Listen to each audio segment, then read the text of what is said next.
Hey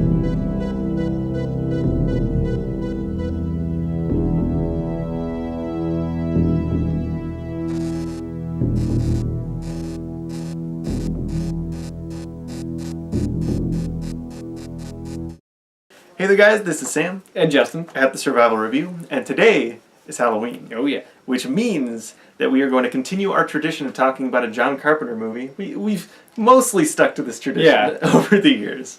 This is one of our favorites to watch around this time of year. Oh yeah. And that's John Carpenter's The Fog. This movie is just wonderful. Yes.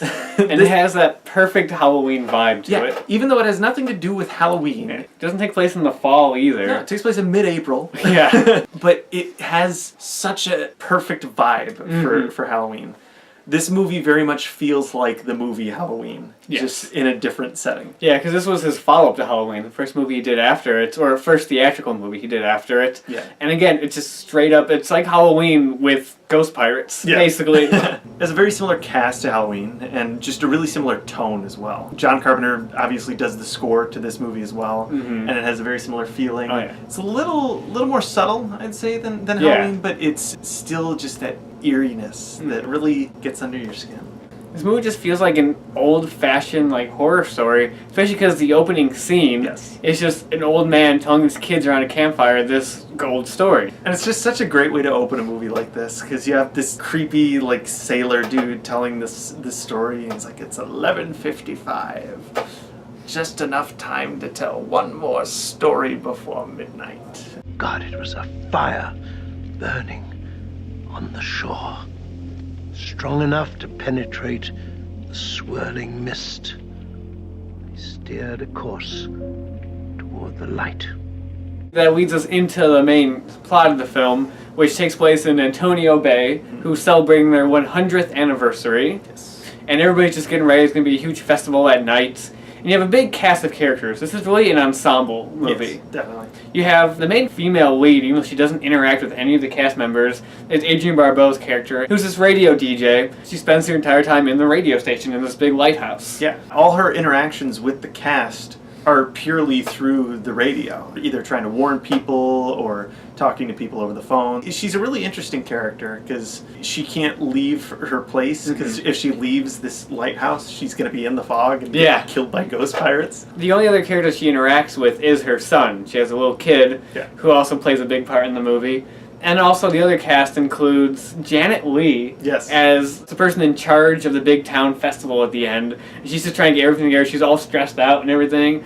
She has an assistant played by Nancy Loomis from Halloween, of course.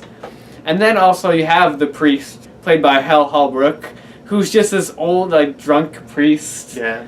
The first scene you see him in, it's past midnight and everything. He's just sitting there drinking a glass of wine. Yeah. You're like, oh, this guy's kind of run down. And there's never really a scene in the movie where he's not drunk. He's always got a little bit of alcohol in him. Right as the clock hits midnight, all this weird supernatural stuff starts happening in the town. Yeah. Lights are flickering, car horns are just honking on their own. A brick from this wall falls out, and it's a really great shot of just the brick falling and him dropping his wine. Hello?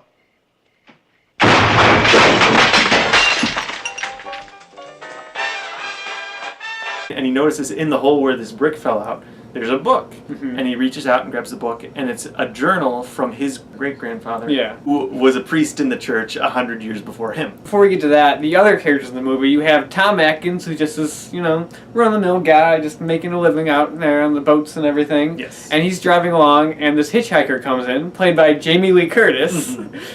And so he picks her up, and they form a relationship, just kind of out of the blue. Yeah, even though he's 20 years older than she is. Yeah, they do not look the same age. No, and a little weird, but, he's Tom Atkins. Even though he doesn't have the mustache in this movie, he's still suave as hell. Yeah. You can't resist. It's really bizarre watching a whole movie with mustache-less Tom Atkins. The very first shot, every time I watch this movie, it's still something to adjust to. Yeah. Because he's got such a weird baby face without the mustache. Yeah. It's missing something.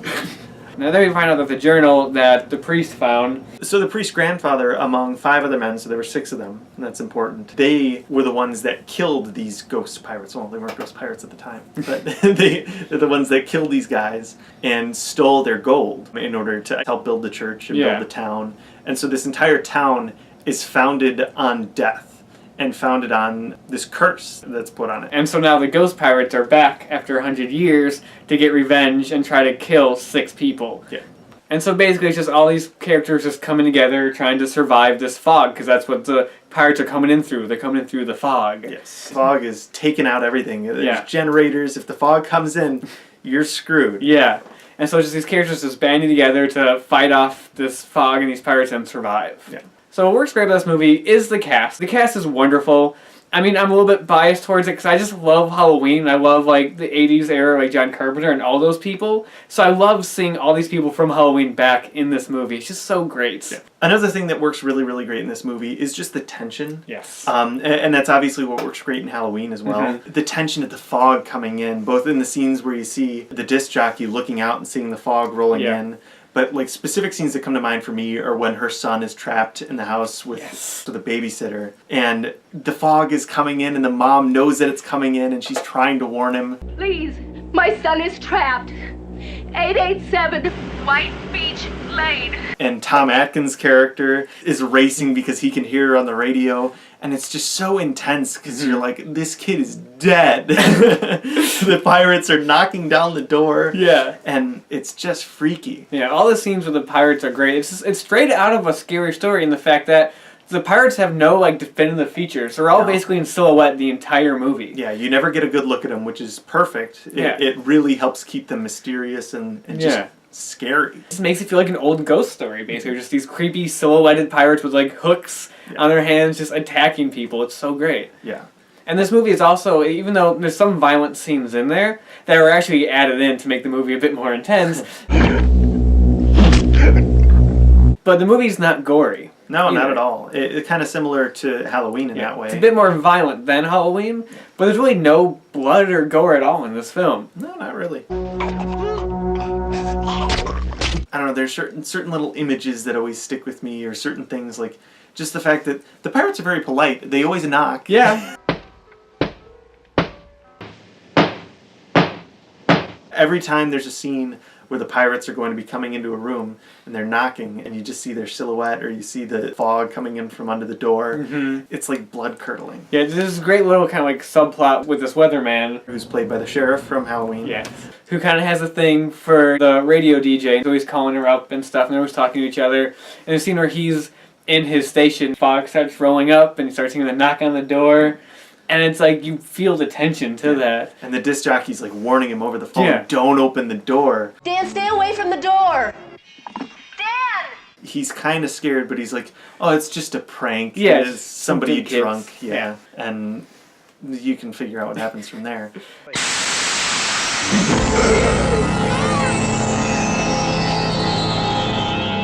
It's scenes like that really, really give this movie the frightening feeling that it has. What's also great about it is the way John Carpenter shoots movies is he always makes things look bigger and grander than how they really are. Yeah. Because this is really just a low-budget horror movie. This is a very cheaply made film, but the way he shoots like the big wide shots of the sets and everything just makes it look a lot grander and makes it feel a lot more than just a quick, cheap horror movie. Definitely. And like I said, another great thing with Carpenter is his score. This is so amazing in this movie. Definitely. I love the main theme, the one that starts playing right at the end credits.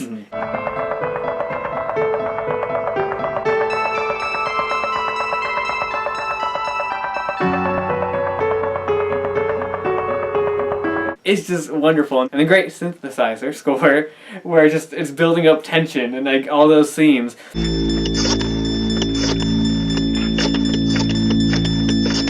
Again, not a whole lot really happens in this movie. And like a lot of the scenes at the climax isn't really like action-y as much as just people kind of like running and hiding. Yeah. But you feel the tension because of the music. The music really sells it in this one. Yes, definitely. Which that does kind of bring to one kind of flaw, is the fact that the climax isn't as exciting as I feel it could have been. Yeah. And it was a little simple, especially with, they're like, oh, we have to just hide because we might die. And it's like, oh, wait, I didn't read this passage in the journal. This is what we do. Oh, I skipped that bit. Yeah. Because I was drunk. That's a minor gripe. Yeah, it's a minor gripe. John Carpenter even has a cameo in the movie as the guy at the beginning who works for the priest. And it's like, that's fun. Yeah. That's nice. Cool to see him in his movie. Yeah, there's even a lot of good references to, like, Tom Atkins' character being named Nick Castle. Yes. Who was the name of the actor who played Michael Myers in the original Halloween, who also helped write Escape from New York. They actually named a character Tom Wallace, named after Tom Lee Wallace, the production designer in the movie. And he directed Halloween 3, and even It, actually, went on to do that. So a lot of great little references thrown in there to like John Carpenter's friends and work and everything. And again, I love that era of John Carpenter films, so I might be a little biased on this, but I just love seeing all of that. Yeah. Hello, my name's Nick Castle. And like how From Beyond and Reanimator we just talked about recently all go together perfectly. This movie actually goes together really perfectly with Halloween. Oh, definitely. And this was made just 1 year after. 2 years after. 2 years after. And this movie has that like slow build that Halloween has.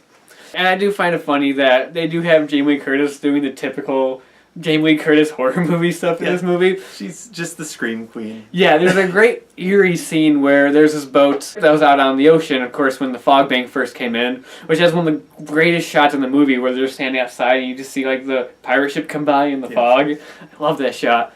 And of course, they go missing. And the next day, it's Tom Atkins' friends who went missing. So him and Jamie Lee Curtis, who just tags along now because she has something else to do. Yeah. She's just like, I don't really want to go back to Vancouver yet, so I'll stick around with this suave Tom Atkins guy. So they go out and they find the boat, and they're looking around. It's empty. It's torn apart. And everything is ruined like water got into it, but the entire place is dry. Yeah. You fish. The only thing I know about fishing is you use a lot of worms. Salt water. The thermometer was broken, but like it was stuck at 32, and he's like, something cold was in here. Yeah. Or what? And then of course they're just sitting there talking, and of course the dead body falls out and scares Jamie Lee Curtis. Yeah. And there's several moments like that for her throughout the movie. At one point, a body comes back to life and starts going towards her, and of course she's looking in the other direction at nothing. Yeah, exactly. And it falls to the ground, and she screams, and everybody comes into the room. But it works. It's never, like, stupid. It's never, oh god, this again. Yeah, it's a little silly and a little cheesy, but it's fun. It works. This movie's just a great movie to watch around this time, because it just feels like an old-fashioned ghost story. From the tone, from like the build-up and the music and everything, to just the imagery in here is great. So, out of 10? Out of 10, I'm going to give this movie a solid 8 out of 10. It's a really, really enjoyable movie, especially for this time of year, and I can't recommend it enough. I'll give it an 8.5 out of 10. Almost to 9, almost to like great levels, but just not quite there, but still an awesome movie. And it may not be like one of John Carpenter's like top best, but it's like right under his real like iconic ones. Yeah. For me, I'd say Halloween and The Thing are top, and just below those is The Fog. I would agree. Another great movie from John Carpenter, who's still one of the masters of horror, and it's definitely one to see, especially around this time. Yeah. Even, like I said, even though there's no pumpkins, there's no like fall feel to it, it still feels like a Halloween movie, and it's wonderful. Yeah, it always reminds me of this season. Yes. Even though it's in April. Yes. So yeah, that's about all we've got to say about John Carpenter's The Fog. Who is that? And we don't really have another movie for you next time because that's it. This is Halloween. Yeah. So thank you guys very much for sticking through all these movies with us. And we'll see you guys later.